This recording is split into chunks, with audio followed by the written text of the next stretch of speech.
being entrepreneurial minded, you have to be a learner every step of the way. I mean, that's all you're doing. You have to be extremely curious.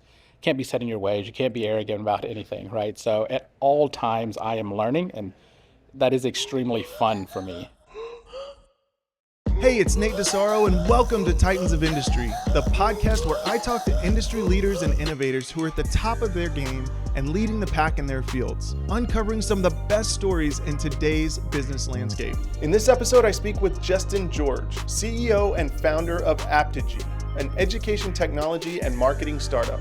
Jeston realized the need for Aptigee when he wanted to receive the latest news from his nephew's school. Realizing the gap that existed in public education marketing and communications, he created Aptigee to offer app-based solutions.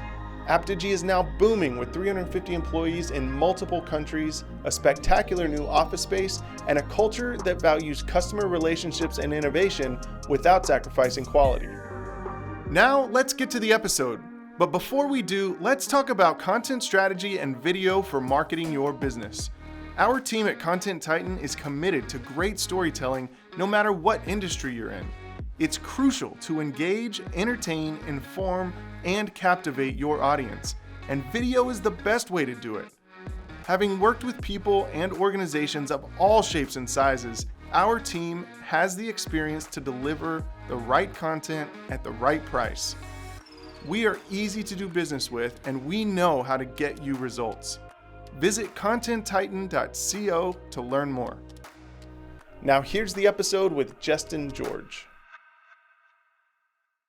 Jeston George, thanks so much for jumping into the podcast with us. I guess we've known each other for several years, but Yes, we have. It's been a while in your newer office space now, and can't wait to kind of dive into the story of how you guys ended up going from a small startup in Little Rock, Arkansas to now essentially an international company. I think you're operating in 46 states you have clients or something like that? Yeah, we're in all 50 now. All so, 50, yeah, congrats. So why don't we just start with kind of give me the background. Where did you get started in your career? And then ultimately, how did you decide this was a company that needed to happen? It was, there's actually a running joke here that I found out at a very early age. I was a bad employee, so I had to start companies. And so that's what led me to this. Most of my background has been sales or sales management in some way, shape, or form, but really a serial entrepreneur at heart. Had a direct marketing business before this. Your stereotypical small business, right? We were 5 employees, extremely profitable. You couldn't quit it. It was doing too well, but it was a nightmare to run it. And a really interesting story, a business broker locally that knew about us came by and said, "Would you ever sell?" I've had people ask about you. And we were like, heck yeah, we would. Never heard anything. And then 6 months later, this guy shows up with 3 offers. And so we took the all cash offers, let's get out of this as quick as we can. So I feel like we kind of got a little bit of a lucky break there. But from then, it was just obviously for me, being an entrepreneur at heart, had to figure out what's next. And really interested in software and technology. I don't know why. I've never written a line of code. And I set up a little agency and just started actually taking on some web projects and hiring out the work. And around that time, I found out what startups were. So when I say startup, I'm talking about Silicon Valley style tech startups. This was really intriguing to me, but didn't have an idea. Then shortly after that, it was around the time of my nephew's mom would call up my wife and I and say, "Don't forget, Aiden has a play today, or Aiden has a play tomorrow." And we were like, "You got to be kidding me. There's going to be a better way to keep up with this kid. Does this school not have an app?" And that question basically spurred this entire journey. I love it. Well, and give me a time frame. When was that conversation? 2013. So I actually don't know the exact date. And so I had this web agency that I had set up, and we actually transitioned that into Aptigee. So there wasn't an end date of that and a starting date of Aptigee. So it was around 2013, mid 2013. So mid 2013, iPhones have been out now for 6 years? Yeah. And apps are a normal thing on everybody's phone, Yeah. and everybody's starting to adapt this technology. Yeah. And there's not an app at your nephew's school Yeah. to help communicate extended family or even immediate family of what's going on. Yes. So you see a niche, and what does your mind say? I can do better, or I need to go find somebody that can develop this? Or as an entrepreneur, how do you take that first step to solving that problem? So if you're talking about an entrepreneur, it should always be as a delusional entrepreneur. what are you doing? And so, I think back to all the things that I thought or was going to do. It's like I realized how ridiculous it was, right? It just happened to work, right? So for me, it was an interesting problem to solve for. It's like, hey, could I actually do something here? And at the time, I was really interested in startups, and I was reading this book called Startup Owner's Manual by Steve Blank. He's kind of the godfather of the lean startup methodology, and it was really intriguing. And one of the big things it said was, you're not going to ever build anything sitting behind your computer, right? Get out and talk to the customers. And I just kind of took that to heart and just started traveling. It's like, I have this idea, but let me just go talk to the people that would be using it. So I actually drove around to school districts across the state of Arkansas and talked to school superintendents and technology coordinators and communication directors, and told them what I was thinking and what was coming, and just to hear what they would have to say, right? It was pretty interesting, right? We were going to build this mobile framework and made it easier for them to have native apps, whereas the opportunity that they really had were really HTML5 or glorified web apps. It really wasn't a great solution. So what was going to happen is mobile was next, but the big incumbents that already sold to these school districts, that was going to be the next way that they were going to monetize them, whereas we felt like there was an opportunity to create a great solution. I'll go out and I'm talking to these school leaders, and they're like, you got to be kidding me. Like, we have no idea how we're going to update another system, right? Our staff is already overwhelmed. We know mobile is next, and so really what it is a situation where as more and more technology comes out, schools don't get additional staff, but they have to figure out how to be everywhere at all times. And so I kept hearing the same pain point over and over again about all the systems that they have. Pretty interesting, because I kind of had that same problem as a small business previous. I was using one system for accounting, another system for invoicing, another system for proposals. And so that's where the idea of ThrillShare came about. It's a single place for schools to manage and distribute their content. Put information to our system, and it automatically updates their website, iPhone app, Android app, Facebook, Twitter, Instagram, sends out push notifications, text messaging, and voice calls, all from one system. And then we also did the mobile app and the website for the schools. Yeah. Now, here's where the rubber meets the road. You had your own small business with a handful of employees, was doing well. Now you are at the helm of a company with, 350 employees? Yeah, 350. Yeah. The product side is one thing. The people side, the growth side, the scaling, the financial side, that's a whole bunch of things to figure out along the way. And I think that's the true heart of what entrepreneurship is. Yes. So I want to talk a little bit about sort of what that journey has looked like for you as the guy with the idea and still at the helm of this company. And I want to start with what's been the biggest challenge that you faced throughout this whole thing. The biggest challenge has been every step of the way. It's been the whole journey, right? You talk about entrepreneurship, and as an entrepreneur, you come up with the idea, but this is what's fun for entrepreneurs, right? It's having to figure things out, it's drinking from a fire hose at all times, and that actually being fun and exciting for you, right? If you're not excited about being overwhelmed, or that stresses you out to where you can't operate, then entrepreneurship isn't for you, right?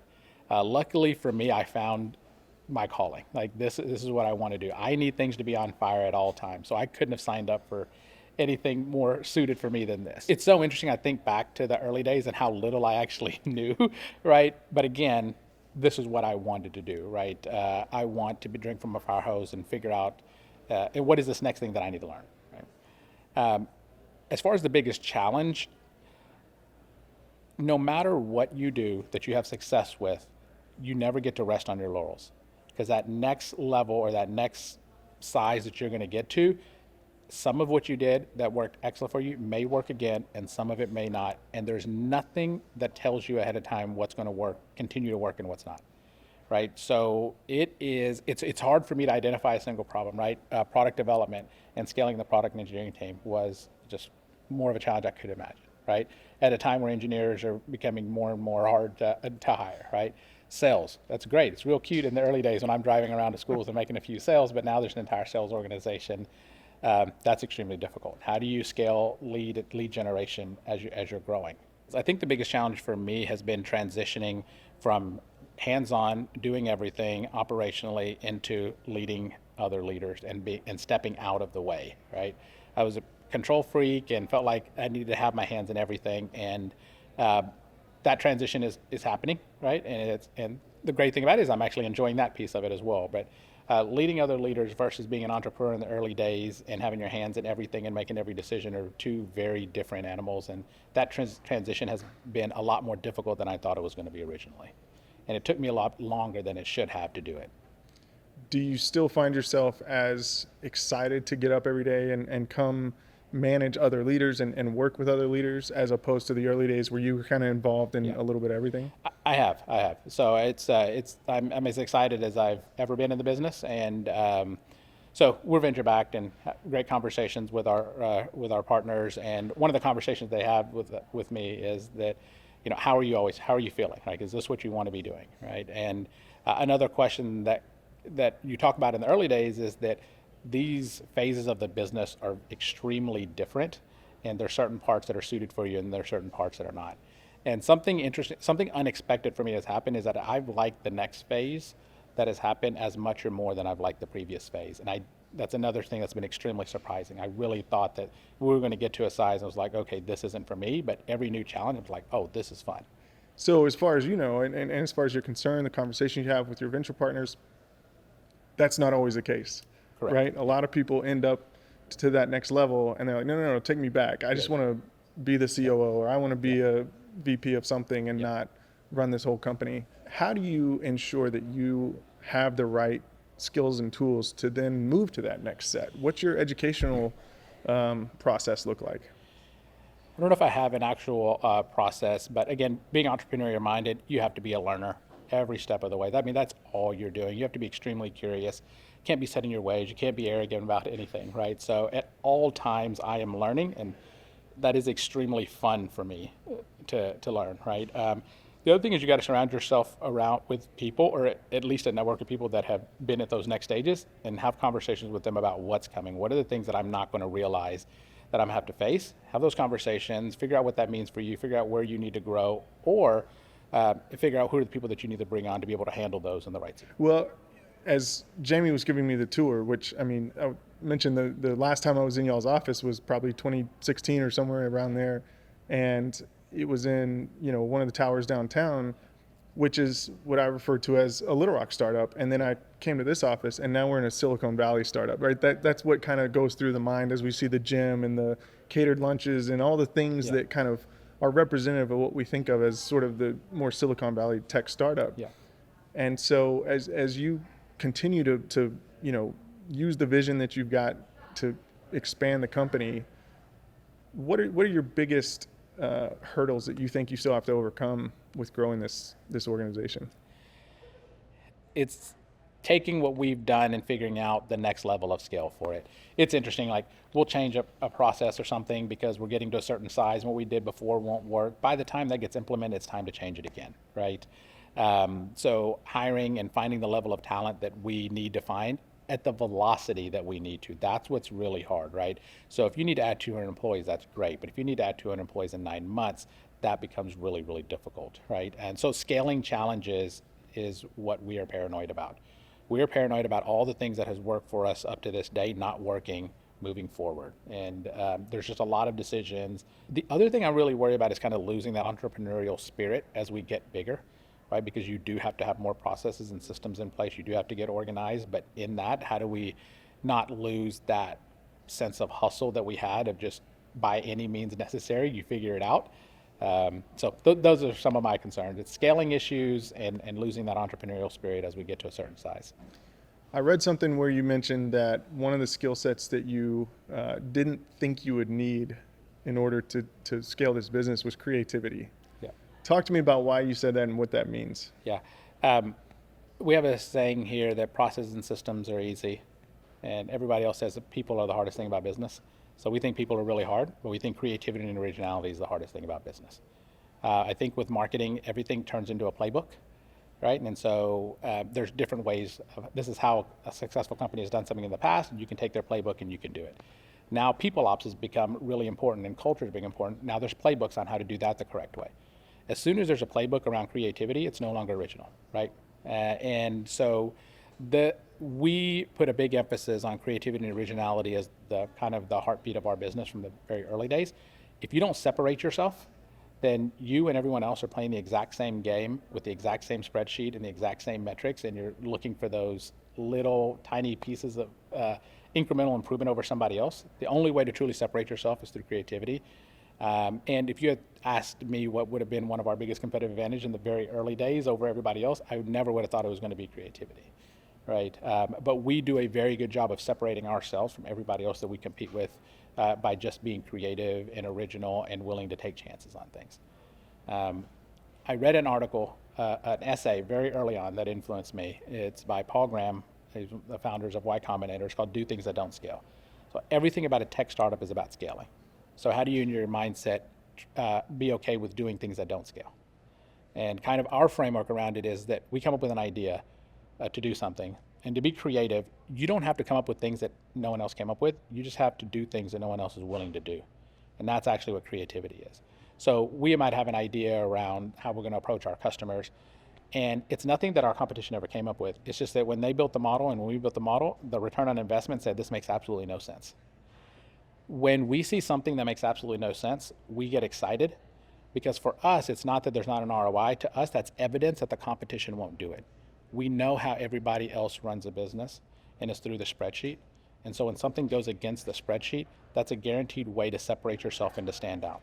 And what we've realized is that if we're willing to take those chances and do that, the gains from separating yourself from the competition more than makes up for any short-term loss in return on investment. So pretty much everything you just said right there, there's a number of people in the world that understand that and get that and are willing and able to execute on that. But there's the majority of people that don't. It doesn't compute. They don't execute on it. How do you take that mindset and something that you, sounds like you understood early on from an essay you read, or whatever the case may be, you get that. And as the company scales, you're able to cast that to the leadership and them implement that same principle. This is that other piece about the challenge of moving forward. I am very worried that this is part of losing that entrepreneurial spirit. How do we make sure this stays a part of our DNA as we scale, right? And another thing that happens as you're growing is you bring in really great talent with a lot of amazing experience. And these people have been extremely successful doing what they do. And then they come here and we challenge every piece of that. Right? And so we've got to get people that are comfortable with knowing that they've been extremely successful, but open to thinking a little bit differently or potentially doing things our way. So this is a current challenge, and I'm pretty sure it's going to be a pretty big challenge moving forward.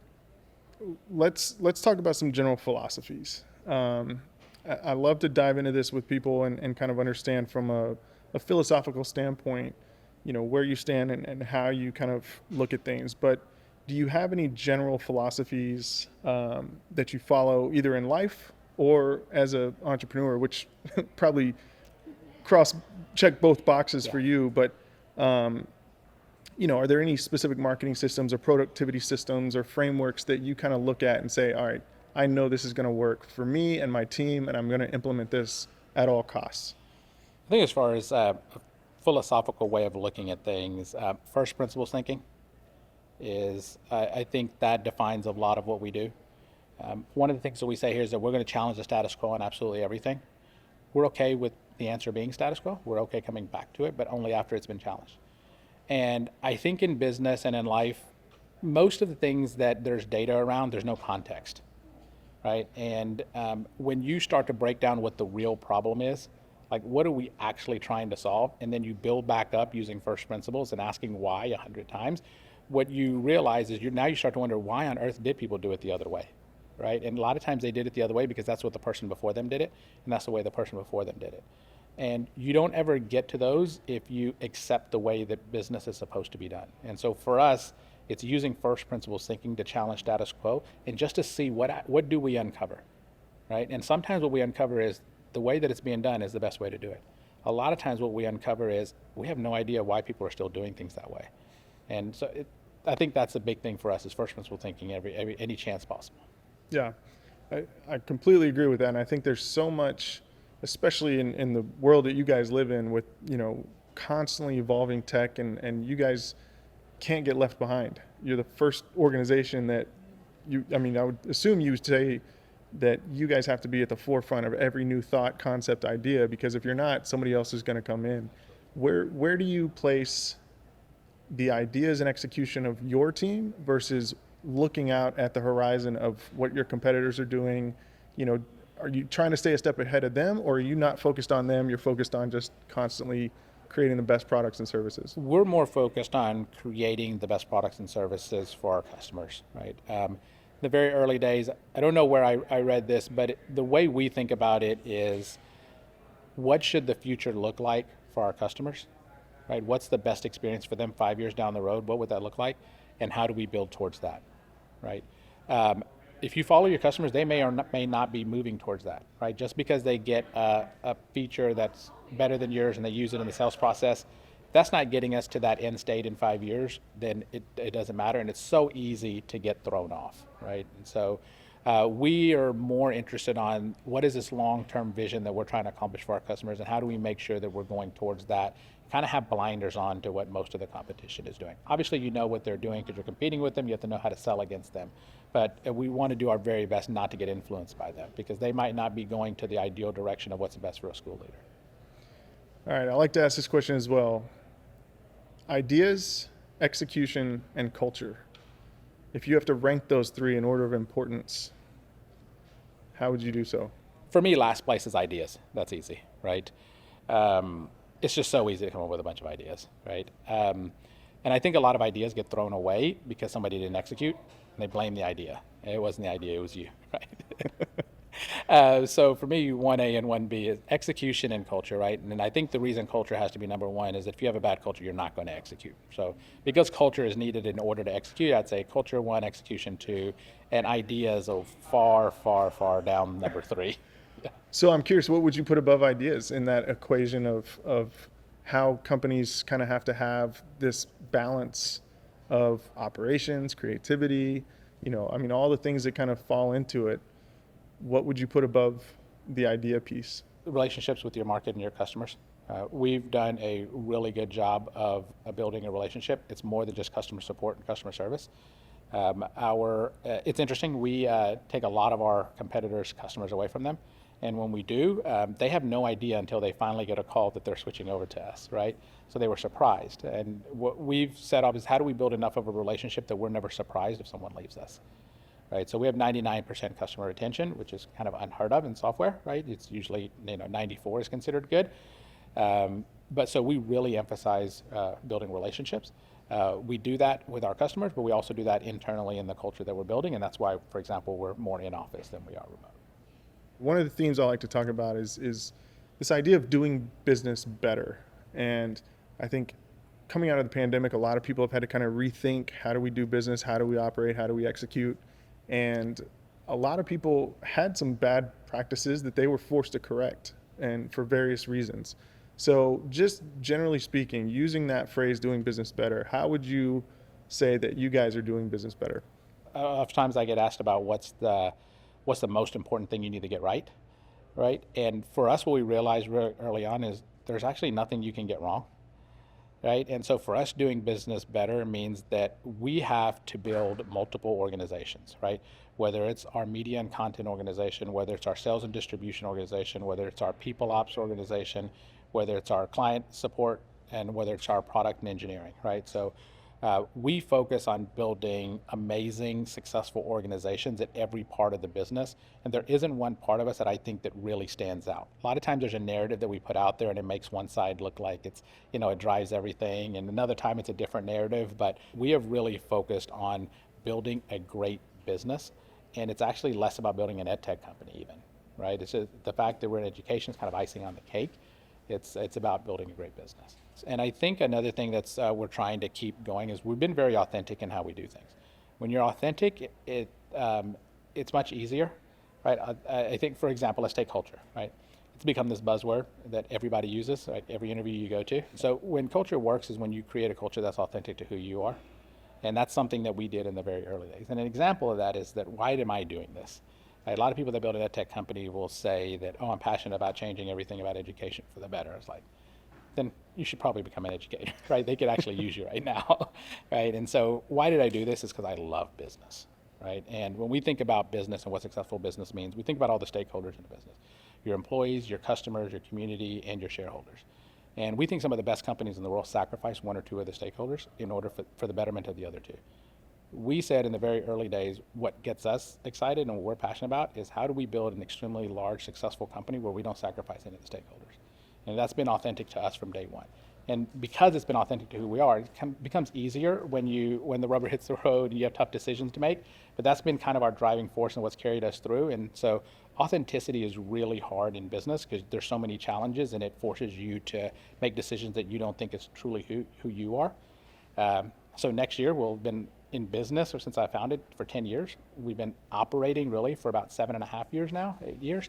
And up to this point, fingers crossed, so we've been able to be extremely authentic to who we are, which makes it easier for us to pull off the culture that we're trying to pull off. I love it. And good friend Mitch Bettis, publisher of Arkansas Business, he kind of has his philosophy around that idea of the five-legged stool, where all stakeholders have to be balanced and perfectly equal for it to all work out. And it's a very similar mentality, and you don't have to give up one for the other. And Correct. All right, another thing you guys do really well, I think, and because of the nature of your clients and the fact that, historically schools and school districts haven't really had to market themselves. You're sort of placed into a school based on where you live. And through school choice initiatives and other things, there's reasons now that schools have to market, but they weren't really built to market, and they don't really know what they're doing. So you guys have to put out your own thought leadership on what that looks like. And how have you been able to become the expert and ultimately educate your clients and potential clients on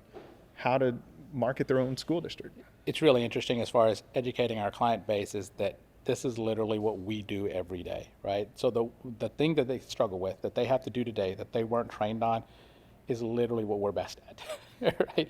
In the private sector, branding and marketing and perception is top of mind in everything that we do. This is the world that we live in, right? Every single day, we are competing for dollars tied to a customer. Every time a customer leaves, there's a dollar amount that leaves. That's the world that school leaders live in. It's unfortunate, but it's the reality of it. When they gain a student, they gain funding. When they lose a student, they lose funding. So for us, it's a very easy conversation because this is the world that we live in every single day. And the easier that we can make this for school leaders, the quicker they can get back to focusing on the student, the teachers, the principals, pedagogy, and the things that matters, instead of trying to worry about how do I market and how do I compete for a student. Yeah. Love it. All right. As you think back to the early days, obviously you've learned a lot along the way. There's an educational piece to any entrepreneur that every day, every month, every year, you're picking up just tons of new experience and knowledge. For all the young people out there that are interested in either their own business idea, or maybe they're already into it, but they're struggling with something, what's something you wish you knew early on that you had to learn the hard way? You've got to make a lot of tough decisions, right? And I think you know this as an entrepreneur, but you don't really until you're in the weeds doing it, right? You don't get to wait for perfect information and data to make decisions. You have to get very comfortable making really important and impactful decisions with 20 or 30% of the information that you need to make that decision. And I think this is very uncomfortable for a lot of people. I think it's something that we actually do pretty decent. And having said that, multiple times over the last 4 or 5 years, we have made a big company decision, and I'm kicking myself on why didn't we make that decision 6 months earlier, right? So even after I learned the lesson, you still catch yourself doing that. And I think that's very, very hard and also we're becoming more of a data-focused society, right? And the more you know about data and the more data resources are available to you, the more information you want before you make a decision. And this is a crutch that I think is going to be really difficult that's going to really set a lot of entrepreneurs back. I was having a conversation once with John Tyson III, the current chairman of Tyson Foods, and I asked him, if you had to boil it down to one thing that's the most important thing you could tell somebody about business, just generically speaking, what would it be? And he said, the thing that allowed Tyson to see the fastest and best growth years was they tried a lot of new things, but the second that one of those new ideas, one of those new efforts they put into play wasn't creating a result, they dropped it as fast as they possibly could, and they moved on to the next one. And that goes back to your idea of, ideas are easy. The execution is hard. So taking an idea, going to execute on it, and if it doesn't stick, if it doesn't create an immediate result, drop it and move on. And I think that boils down to making quick decisions and not lingering on something unwilling to. It does. And there's another piece of this that kind of brings up where we're a little contrarian here. We think people give up on ideas and things that they're trying to do way too early because they feel like the data tells them to. And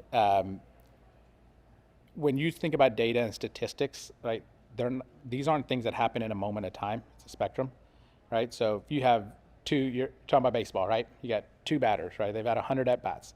One is batting 500 and the other one is batting 200. Which one do you want on your team? Everybody will say the one that's batting 500. What the numbers didn't tell you is the guy that was batting 200 just had a family crisis and was actually recovering from an ankle surgery. And by the time they were at 1,000 at bats, the guy that was batting 200 is now batting 333, and the guy that was batting 500 is batting 200. Right? There's no context that comes with data, and we get so reliant on somebody else making the decision for us, and that somebody else is the data, because I think a lot of entrepreneurs lack the courage just to make tough decisions and then stick with them. Even in the lean startup methodology, is to take something, test it out, and see how many. It's like you don't have to test it out. You can make stuff work, right? If we want it, we can be successful for the rest of our career, literally taking everything else that someone else builds in education and building it the exact same product, building it better, and executing a better business. That's not our plan, right? We want to be creative and innovative as well, but I think there's this crutch out there called data, and people give up on ideas way too early. Don't do that, especially if you want to be an entrepreneur. Absolutely. I think that's a crucial piece. And, as a storyteller, as somebody who helps people take information and tell their story, I think that more than anything sums up too many people is taking data out of context and trying to move forward and, making terrible decisions. And ultimately what can become fairly finite decisions that, can end a company's existence. And it's always sad to see people take that data and encompass it as the whole story. So speaking of storytelling, how valuable is storytelling to your organization, and what do you guys do that you think is most effective? For us on storytelling, it's really about being different and authentic, right? How do we tell an authentic story but come off differently than all of the rest of our competition? So the good thing for us is us being authentic makes us quite different, right? So I think to our customers, we really stand out, and it's interesting. A lot of times people research a company, investors will, and they kind of come back and tell you what they heard, and almost every single time there's like, these guys came out of nowhere. Who are these guys? They're just a breath of fresh air. They're so different than everybody else we deal with, and that's how we know that we're kind of getting the story across. Yeah. I'm a big believer in the different types of personalities and how they help make up an organization, and that you kind of have to have all different personalities. How much do you look at personality types when it comes to leadership, and when you add new people to your leadership, do you play the personality into it, or do you just look at the resume and the skill sets?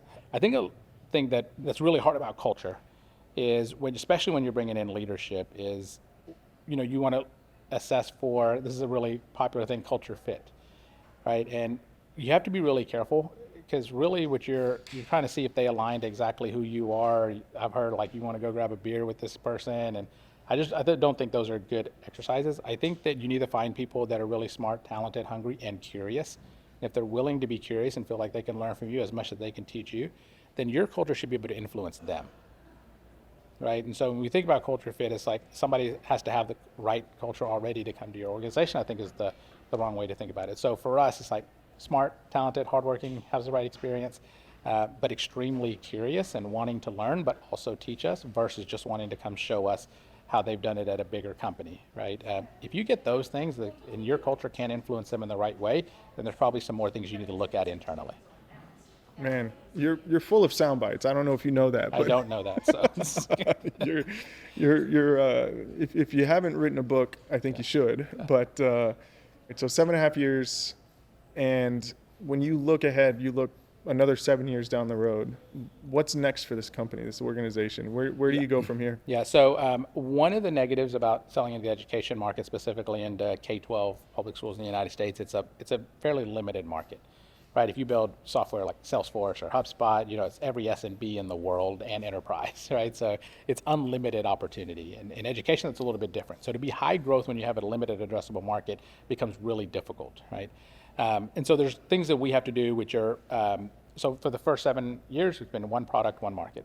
So this year, we have rolled out our second product, which is called Rooms, which is taking a lot of the general communication tools that we built originally, and we're going into the classroom, parent-teacher chat, other classroom assignments. Very, very competitive space. We think we're going to be really successful in it. But so this is the first year that we have a second product. So that's really exciting, right? So as far as expansion. This is also the year that we're going to go international. So we have an office in Monterrey, Mexico. A lot of engineers, not fully engineers, but it's not a sales office. Last week was our first 2 hires in Birmingham in the UK. And so we'll actually start international sales this year. And so it's that journey from single market, single product to multiple market, multiple products, and multiple geographies. And we're going to attempt the start of all of that this year. And hopefully it's a big part of our success next year and the following years. And for you, I assume that means you get even more excited because there's more fires coming your way that you get to put out and deal with, or is it more sleepless nights? Sleep is not a problem for me. I'm so excited about the challenges, right? Like this is fun, right? Half of what we're going to do this year is things that we've never done in our history. I'm as excited today as I was 7 years ago when I'm getting this going. All right, as we kind of start to wrap things up, one of the things that's really impressive to me and I think is valuable for you to explain is, you walk in this building and from the outside, it's a little bit unassuming, but you come in and all of a sudden it opens up and it feels like a Silicon Valley or Austin, Texas tech startup. Yeah. Explain to me kind of what the mindset was with putting this place together and some of the features and elements that you guys have here for anybody that might be looking for a new job out there, because apparently you're hiring. Yes, we are hiring quite a bit. As far as the layout of this space, we worked with PSW, the architect firm local, and they came in and were like, I'm sure everybody told you they want a cool office, right? And it probably ends up looking like the inside of like a Han catalog. We're like, even though that's extremely nice, that's not what we're going for. Like, we really are a little bit different. We're a little bit different of an animal, especially for the area. We want the space to reflect that. And it was really funny because one of the lead architects said, "Can I do angles?" So like, no one lets me do angles because you waste space. I was like, knock yourself out. And so this is a really cool looking space, but we actually did it very inexpensively with the use of angles and paint, right? And so you see all the crazy paint everywhere, and there's not that many 90-degree angles and straight lines, which just throws everybody off and looks extremely different. But those little touches just made it to like, hey, we want to come off different. When somebody comes in here for an interview or somebody comes here to visit, they just have to have this feeling of like, okay, this is not what I expected and this is a little bit different. And that goes back to how do you create intrigue on the marketing side. We do the same thing, right? So it's kind of our version of creativity. It's not what you expect, and it just makes you start to think. And that's what we were going for, and I think that we pulled that off. I love it. Yeah. All right. Every successful person in my book has other people around them. Who are some of the people, I like to call them titans in your world, that have kind of been there for you, helped you out, or that you've looked up to and said, you know what, they did it, I can do it too? Yeah. I think our investors have been really influential here, whether it's conversations that or experiences they've had with companies that are larger than us or making the right introductions. And also, when you're with a venture group, you also get to meet all of the other companies in their portfolio and just having those conversations about what's next. That's great. Okay. Perfect. Okay. All right. I want to move into some kind of quick hit questions. And I think these are kind of fun to just kind of get behind the curtain of Jeston and who he is. Yeah. So what's the best or latest book that you've read?